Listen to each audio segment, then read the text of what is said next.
여러분들 안녕하세요.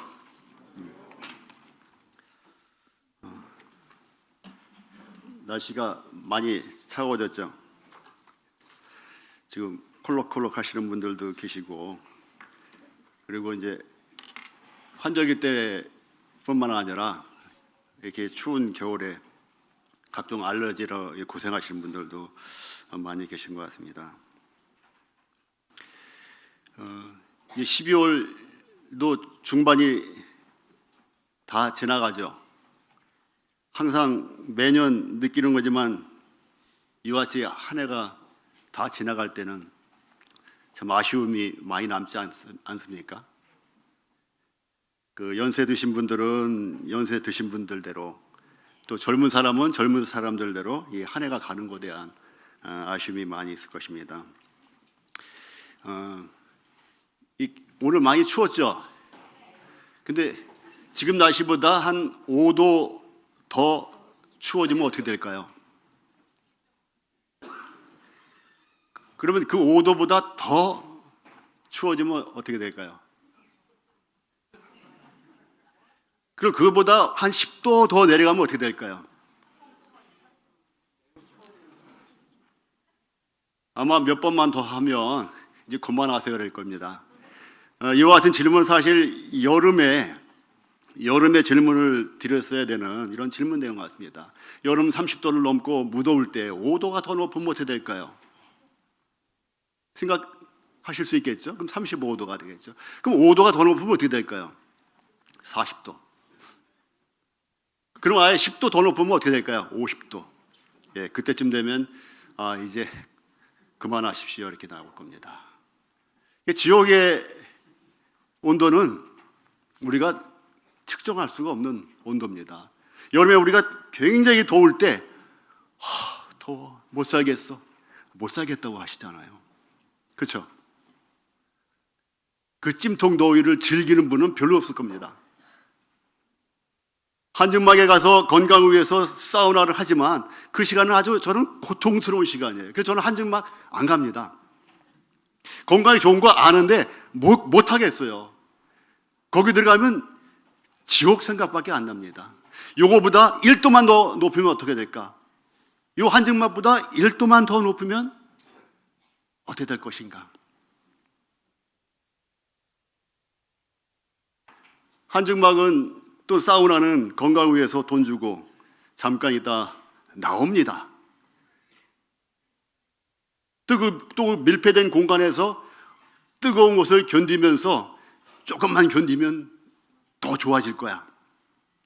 조금만 견디면 이제 나는 나갈 수 있어 라는 기대를 갖게 되는데, 참 불행하게도 지옥은 그렇지 못하다는 것입니다. 오늘은 복음 자체를 전해드리고 싶은 것은 아니고요. 왜냐하면 지금 저희 교회에 이와 같이 앉아 계신 분들은 복음을 참 많이 들으셨습니다. 그렇죠? 수없이 들으시고 또 숙제 내주면 집에 가서 그 복음에 관련된 이 성경 말씀을 참 수없이 보셨습니다. 한 달이요? 6개월이요? 아니면 1년이요? 아닙니다. 5년 또는 10년, 나이 드신 분들 중에는 아마 20년 가까이 교회에 출석하시고 아직 결정하지 못하신 분들이 계실 겁니다. 그래서 오늘은 복음 자체는 이미 가지고 있어요. 알고 있어요. 머리까지는 알고 있는데 이 복음을 받아들이기 위해서 해야 될 일이 있는 것입니다.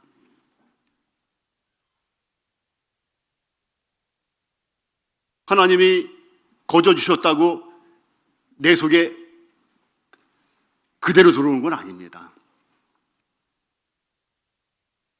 여러분들 최초의 선악과를 따먹는 그 사건을 아시잖아요. 그 선악을 알게 하는 열매를 사단이 따서 주었습니까? 굉장히 중요한 진리입니다. 사단은 그 선악을 알게 하는 나무의 실과를 먹게 하려고 유혹에 유혹을 하고 꼬시는데 결코 사단이 따서 주질 않았어요. 손이 없어서 그랬을까요? 사단의 능력으로 얼마든지 가능한 겁니다. 이것은 굉장한 진리가 이 가운데 내포되어 있습니다. 사단은 결코 자기가 그 선악을 알게 하는 나무를 열매를 따서 주지 않았어요. 뭐라고 그랬습니까? 먹어라. 네가 따먹어라. 네가 따먹어라. 무슨 얘기입니까? 네가 죄를 지어라. 내가 따주면은 내가 죄를 짓는 건데 네가 죄를 지어라. 사단은 결코 자신이 그 열매에 손을 대지 않았어요. 하와가 손을 댔고 아담이 손을 대도록 만들었다는 것입니다. 이 진리는 굉장히 중요한 진리인데 이 선악을 알게 하는 나무의 실과를 따먹음으로 말미암아 죄와 사망이 들어왔잖아요. 이제 이것을 벗어나야 됩니다. 이것을 벗어나야 되는데 이 벗어나는 일조차도 하나님이 대신 해 주시지 않는다는 것입니다. 동산중앙에 선악을 알게 하는 나무의 실과가 분명히 달려 있었죠. 준비되어 있었죠. 준비되어 있습니다. 준비는 돼 있지만 사단이 그것을 따서 주지 않은 것처럼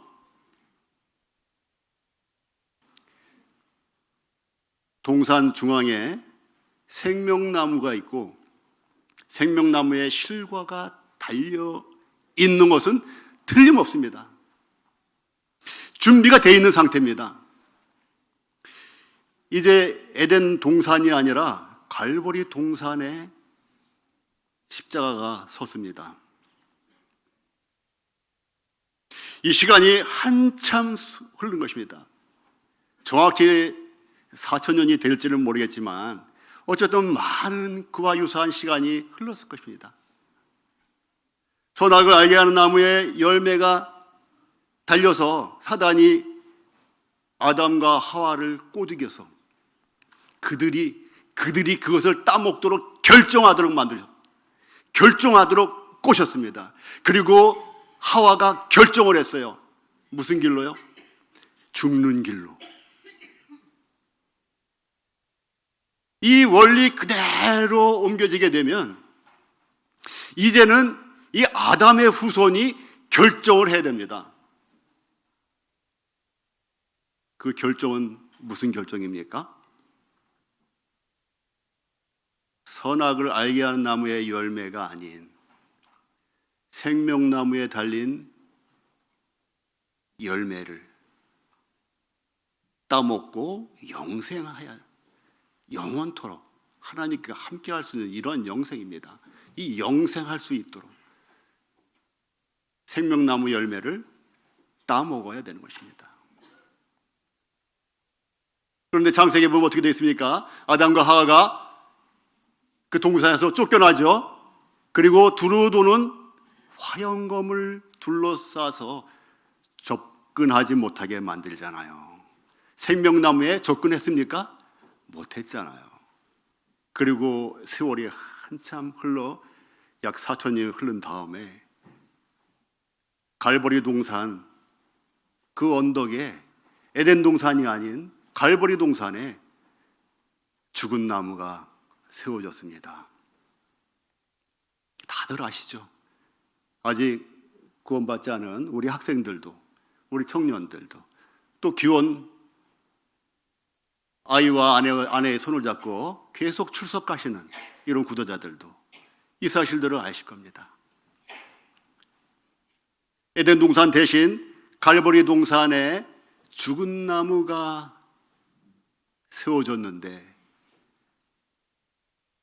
그 죽은 나무에 생명나무의 열매이신 생명이 달리신 겁니다. 그분이 바로 우리 주 예수 그리스도십니다. 하나님이십니다. 완전한 사람이면서 완전한 하나님이 아무 죄도 없이 순수하고 거룩하신 그분이 에덴 동산 생명나무에 달리신 것이 아니라 갈보리 동산 죽은 나무 위에 달리셨습니다. 주님께서 나를 먹는 자가 산다고 하셨는데, 그것은 그 십자가에 달리신 예수 그리스도를 믿기로 작정한 자만이 생명나무 실과를 따먹고 영생할 수 있는 특권을 가지게 되는 것입니다.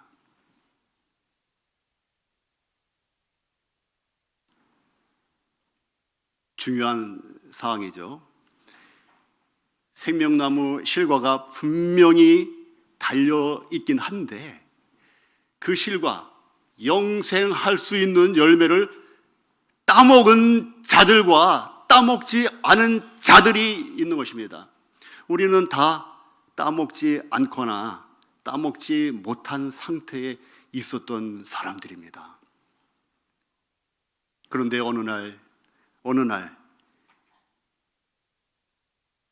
이 생명나무의 비밀이, 생명을 주시는 이 하나님의 비밀이 저희들에게 전해졌고, 그 어느 날 저희는 결정을 했던 것입니다. 하나님이 우리에게 다른 요구가 없습니다. 아무 요구가 없다고 값없이 주신 것이라 해서 우리가 할 것이 정말 아무것도 없는 것은 아닙니다. 무슨 법으로냐? 믿음의 법으로니라. 우리에게 요구되는 것은 믿음입니다. 이 믿음은 차별이 없어요. 어린아이나 노인이나 몸이 불편하신 분이나 건강한 사람이나 지식이 많은 사람이나 지식이 별로 없는 사람이나 차별이 없습니다. 이 놀라운 믿음의 법을 차별이 없이 주신 거예요. 돈 주고 사라고 했으면 어떻게 됐습니까? 중세 때 면제부 산 사람들이 많이 있었다죠. 돈이 없는 사람은 어떻게 했겠습니까?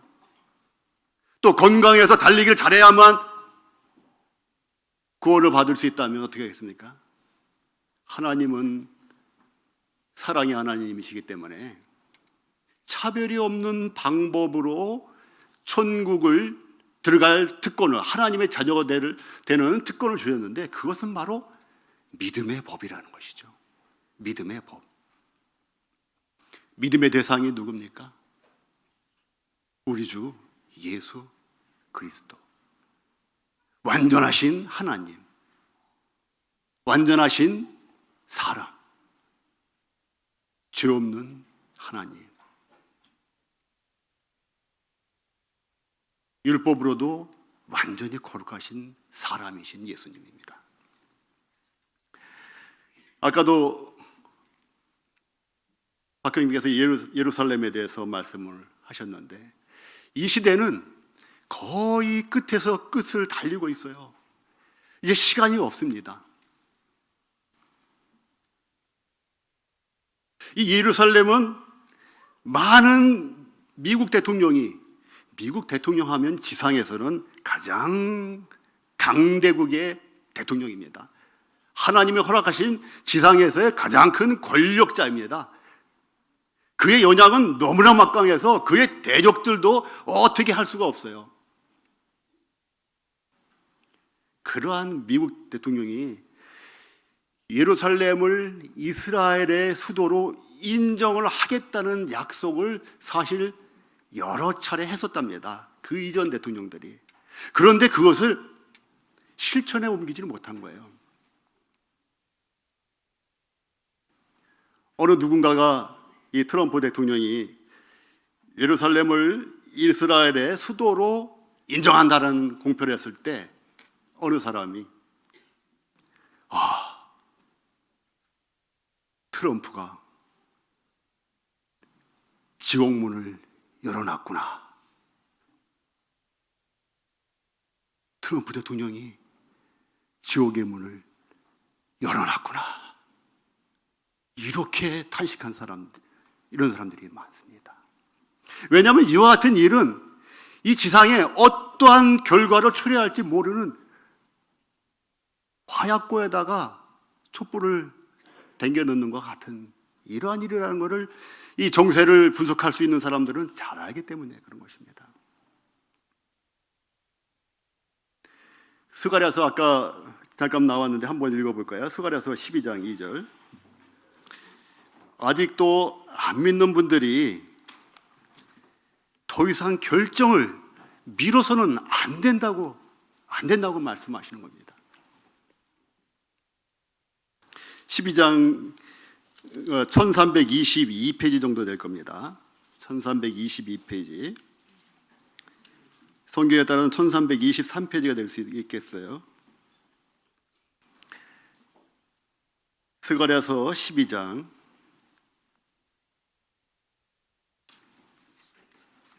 2절입니다.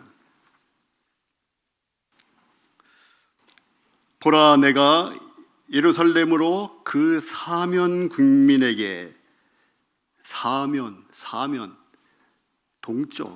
동쪽에 있는 국민, 남쪽에 있는 국민, 서쪽에 있는 국민, 북쪽에 있는 온 세계 사람들, 그 주변에 있는 사람들, 그 국민들을 얘기해요. 사면 국민에게 혼축해 하는 잔이 되게 할 것이라. 혼축해 하는. 혼치가 뭡니까? 저는 술을 한 10년 정도 먹어봤습니다. 인사불성입니다. 인사불성. 술에 취해서 은행 앞에서 거기에 내 안방인 줄 알고 안경 벗어놓고 샌들을 벗어놓고 이렇게 자다가 새벽에 추워서 깨어 집으로 돌아온 이런 경험도 제게 있습니다. 이것이 혼치입니다. 정신을 못 차려요. 아니, 아스팔트 길바닥이 안방인 줄 아는 거예요. 그 습관적으로 안경 벗어놓고 습관적으로 샌들 벗어놓고 그리고 거기서 잔 거예요. 그 집에 와보니까 안경이 없습니다.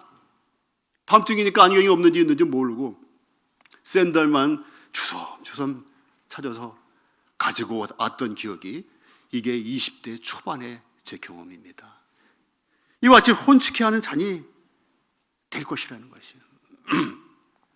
그 주변 사람들이 이 예루살렘 때문에 정신을 못 차리는 것입니다. 그와 같은 일이 생기는 것입니다. 지금 이미 진입이 된 것 같아요. 이 세계가 참으로 이상하지 않습니까? 대한민국이 참으로 이상하지 않습니까? 이것을 못 느끼는 사람들이 많이 있죠. 둔한 것입니다. 아니면 정보를 접하지 못한 것입니다. 이미 상당히 깊은 이 혼치 속에 들어와 있어요. 이 혼란 속에 이미 대한민국도 들어와 있습니다. 도대체 이해할 수 없는 일들이 도처에서 일어납니다. 이것은 개개인의 사생활 뿐만 아니라 국가적인 일 모두를 망라해서 도저히 있을 수 없는 일들이 계속 일어나고 있습니다. 이 3절에는 뭐라고 되어 있습니까? 그날에 내가 예루살렘으로 모든 국민에게, 이번에는 무거운 돌이 되겠다는 것입니다. 무거운 돌이. 무엇이요? 예루살렘이 미래에 어떻게 될 건지 들으신 분들 많죠. 미래의 수도, 미래의 지구의 수도는 워싱턴이 아닙니다. 미래의 지구의 수도는 예루살렘이 될 것입니다. 그 예루살렘에 대해서 지금 말씀하고 계시는 거예요. 그 예루살렘이 모든 국민에게 무거운 돌이 될 것이라는 것입니다. 과거 어느 때는 이스라엘의 대적이 무지 많아졌다가 그 어느 순간에는 이스라엘의 힘과 그들의 평화, 그들의 여러 가지 하나님의 도우시는 섭리 이런 것으로 인해서 이스라엘의 우군이 참 많아졌습니다. 근데 지금 어떻게 됩니까? 예루살렘을 미국이 이스라엘의 수도로 인정을 하는 공표를 하니까 프랑스에서 반대했죠. 반대하는 데가 많을 겁니다. 그래서 이 예루살렘이 차라리 없었으면 좋겠다. 그러면 중동에도 평화가 있고 중동의 화약고를 터뜨리는 말미암아 연쇄 폭발을 하는 세계 전쟁의 위협도 없어질 것이다라고 생각하는 이러한 전략가들이 많이 있습니다. 이러한 지도자들이 많이 있습니다. 그래서 예루살렘은 가벼운 돌이 아닙니다. 무거운 돌이에요. 거치는 돌입니다. 그래서 이 예루살렘을 치워버리고 싶어요. 지워버리고 싶고 치워버리고 싶은 것입니다. 그래서 그 예루살렘을 지우려고 시도하는 그 순간 어떻게 되겠습니까? 어떻게 된다 나와 있어요? 무거운 돌이 되니 무릇 그것을 드는 자는 크게 상할 것이라. 무릇 그것을 드는 자는 들어서 치우려고 한다든지 어떻게 함부로 이것을 하려고 손을 댔다가는 어떻게 된다고요? 크게 상할 것이라. 천하만국이 그것을 치려고 모일 것입니다. IS가 준동을 했죠. 야, 이상하다. IS가 그 옛날에 없던 IS라는 게 생겨가지고 왜 이렇게 세계를 어지럽힐까? 이스라엘은 하나님의 시계입니다. 예루살렘은 시계의 중심입니다. 하나님의 시계가 제깍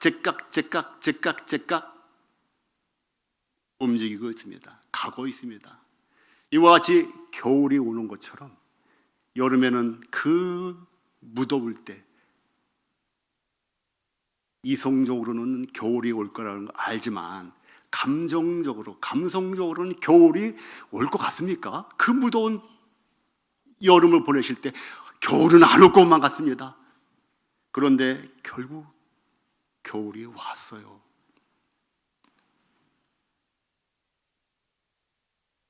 이 추운 겨울이 지나가고 나면 또 봄이 올 것을 압니다. 제가 시의 비유를 하나 대면 이 가을에 많은 씨가 떨어집니다. 그래서 이 씨가 봄이 되면 다시 나오는 씨가 있죠. 그런데 이 씨 중에서 불타버리는 씨가 있어요. 이 불타버리게 되면 봄이 와도 어떻게 됩니까? 봄이 와도 생명으로 다시 태어날 수가 없는 것입니다.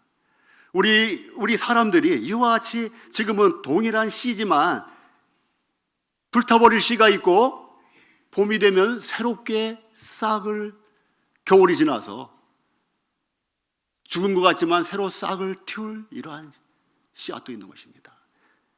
우리 주 예수 그리스도를 믿고 거듭난 경험을 한 분들은 다 이 땅이 끝날 때 영원한 나라의 지옥이 아닌 천국으로 들어갈 것이고, 이 살아있을 이때에 잘못된 결정을 하거나 결정을 미루고 우리 주 예수 그리스도를 받아들이지 않은 그런 분들은 지옥 불못에 타버릴 것입니다. 그런데 참 두려운 일이 있어요.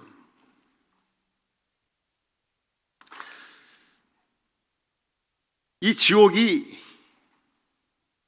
왜 무섭습니까? 지옥 불못이 왜 무섭죠?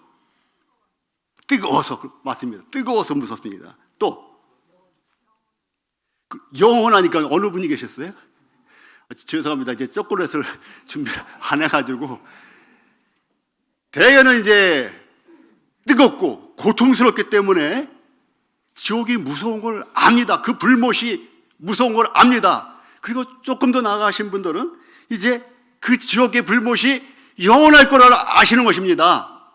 이것은 오늘 아직까지도 주님을 내 주로, 개인의 구주로 영접하기로 결정하지 않은 모든 사람들도 아는 사람들이 있을 거예요.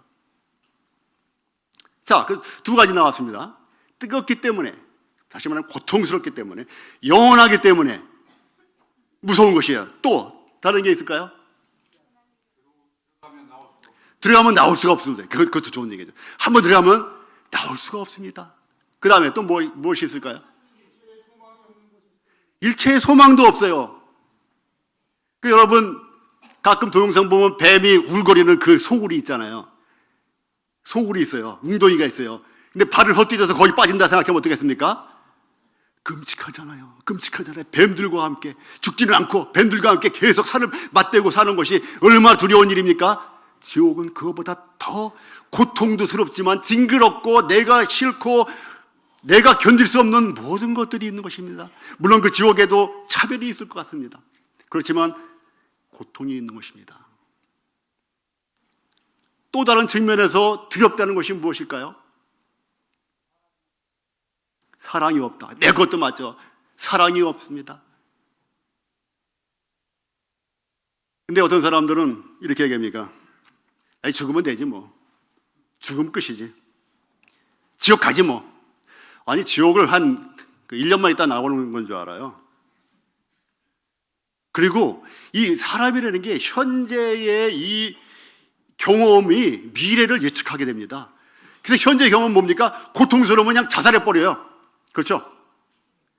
고통스러우면 너무 행복 전도사들 부부가 자살한 사건이 있었잖아요. 너무 고통스러우면 자살합니다. 자기를 죽여요. 살인을 해요. 살인입니다. 자살은. 타인을 살해하는 것이나 자기를 살해하는 살인죄를 범하는 거예요. 근데 그 살인죄를 범하면서까지 고통을 모면하려고 죽어버립니다.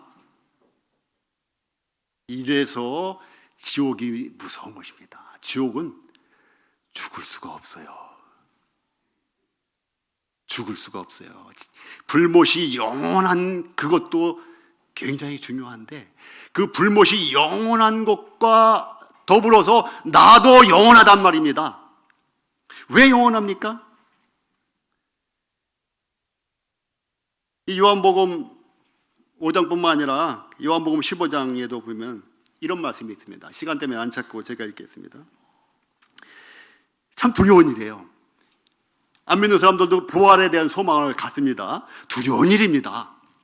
믿는 그리스도인들이 부활에 대한 소망 갖는 것은 참으로 복된 소망인데요, 안 믿는 사람들이 부활에 대한 소망을 갖고 있는 것은 굉장히 두려운 일이고 굉장히 공포스러운 일입니다. 그런데 그 사실을 그분들이 모를 뿐입니다. 이 부활체가 어디에 있느냐가 그에게 굉장히 중요한 것인데 그 어디인지를 모르기 때문에 부활을 소망하는 거예요. 지금도 냉동시켜놓은 이런 사람들이 있습니다. 부활을 꿈꾸면서 북한뿐만 아니라 남한에도 그런 사람이 있습니다. 미국에도 있고요. 부활이 됩니다. 의인에게도 악인에게도. 그래서 선한 일을 행한 자는 생명의 부활로, 악한 일을 행한 자는 심판의 부활로. 그래서 똑같은 부활은 부활인데 생명의 부활이 있고 심판의 부활이 있는 것입니다. 그런데 심판의 부활로 가는 분들은 이걸 인지하지 못해요. 성경에 대한 지식이 없고 믿음이 없기 때문에 모릅니다. 그래서 부활을 꿈꾸는 것이에요. 그러나 굉장히 두려운 일입니다. 차라리 부활하지 않으면 좋습니다. 주님이 가룟 유다에게 내가 나지 아니하였으면, 차라리 내가 나지 아니하였으면 좋았을 뻔했다. 이 음성을 들으셔야 됩니다. 지금 아직 주님을 모르시는 분들은 내가 차라리 태어나지 않았으면 좋았을 뻔했다. 네가 태어나서 주님을 거역하고 배반하고 욕되게 하고 그분을 구주로 결정하지 않으면 이 심판의 부활로 반드시 나온다는 것입니다. 이것은 성경의 약속입니다. 수천 년 동안 이루어졌던 이 약속이 앞으로도 이루어질 것입니다. 내가 차라리 나지 아니하였으면 죽을 뻔했다. 우리 누님이 저에게도 비슷한 얘기를 했어요. 제가 10년 동안 거역할 때, 거부할 때 저를 향해서 멸망의 자식인가 보다, 한탄하며 눈물을 흘렸습니다. 그런데 제가 1988년 어느 날 결정했습니다. 여러분들 결정하셔야 됩니다. 거둬주신다고 여러분 마음속에, 여러분 영혼에 성령님을 하나님이 강제로 밀어넣어 주시는 것이 결코 아닙니다. 성령님은 여러분들이 구원받기를 원하시고 기다리시지만은 사단이 자기가 결코 선악을 알게 하는 나무의 실과를 따지 않은 것처럼 결코 대신해서 예수님을 믿어주지 않습니다. 하나님이 여러분을 대신해서 예수 그리스도를 영접해 주지 않습니다. 그 일은 여러분들이 해야 되는 일입니다. 여러분들이 결정해야 되는 일입니다. 여러분들이 받아들여야 되는 것입니다. 여러분들이 다른 걸 다 제쳐놓고 선택을 해야 되는 것입니다. 그래야지만 값없이 주신 그 선물이 여러분 것이 되어버려요. 선물이 지금 많이 있습니다. 롯데백화점, 신세계백화점 선물 많이 있죠. 내 겁니까? 내 겁니까? 거기에 수많은 그 주인을 기다리고 있습니다. 내 겁니까? 그것을 사야 됩니다. 때로는 그것을 공짜로 받아야 됩니다. 백화점에서 선물 주겠다고 27일 아니면 24일 8시부터 8시 반까지 공고가 났어요. 그 시간에 가서 그걸 받으면 내 거지만 그것을 받지 않으면 내 것이 아닙니다.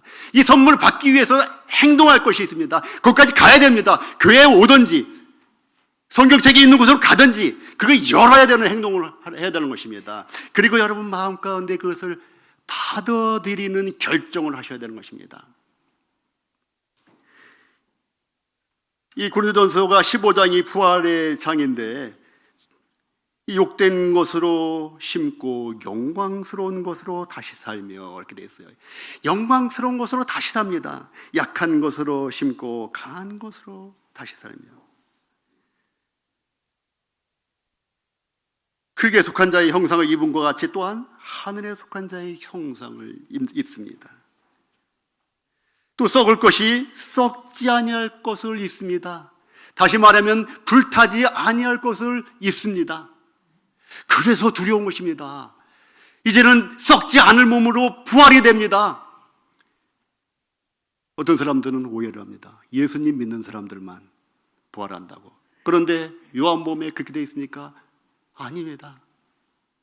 선한 일을 행한 자는 생명의 부활로, 악한 일을 행한 자는 심판의 부활로. 둘 다 부활이 있어요. 이 한 구절에 나타난 말씀이지만 이 시간의 차는 몇 년입니까? 생명의 부활과 심판의 부활이 한 구절에 딱 나타나 있지만 이 시간 간격 갭이 얼마나 됩니까? 1000년입니다. 1000년. 그래서 1000년의 갭을 두고 심판의 부활과 생명의 부활이 있는 것입니다. 안 믿는 사람들이 이걸 간과하면 절대 안 됩니다. 불못에서 죽어버릴 수가 없는 그 몸, 영원한 그 몸으로 영원한 형벌을 받아야 되는, 저는 이와 같은 지옥에 대해서, 영원한 것에 대해서 얘기할 때마다 저는 모면했지만 그렇지 못하고 이미 가버린 저희 가족들이 생각날 때 견딜 수가 없어요. 견딜 수가 없습니다. 그래서 하나님에게, 하나님 이것을, 이 시간을, 성경에는 영원하다 했지만 하나님이 성경에 기록되지 않은 이런 유한한 시간은 없을까요? 성경에 기록되지 않은 이런 만년도 좋고 천만년도 좋은데 어느 시점에서 모두 다 하나님 앞으로 불러드리는 이런 자비는 없을까요? 라고 하나님에게 마구 호소하는 이 상한 심령이 저에게는 있습니다.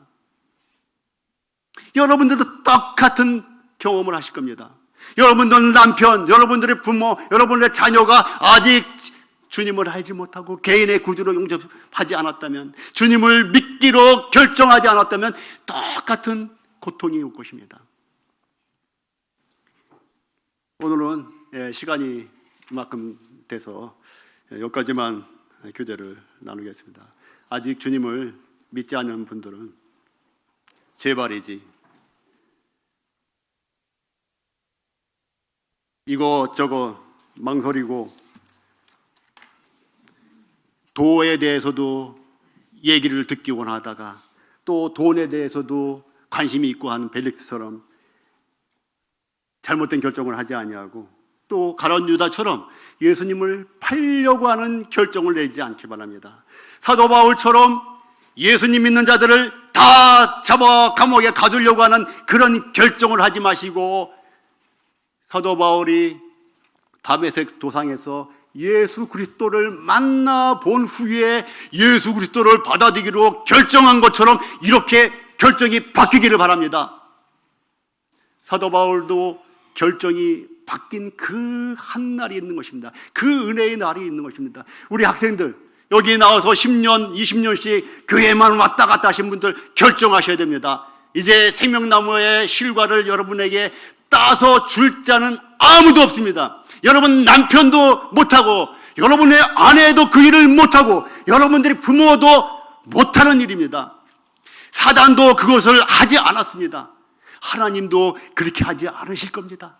여러분이 직접 그 마음으로 따서 먹어야 됩니다. 그래야지 여러분의 미래가 있는 것입니다. 여러분들의 미래를 위해서 3년, 10년 공부하잖아요. 몇 년 미래를 위해서, 30년 미래를 위해서 그렇게 열심히 하잖아요. 영원한 미래를 위해서 여러분들이 결정하셔야 되고, 그를 위해서 투자하셔야 됩니다. 기도드리겠습니다.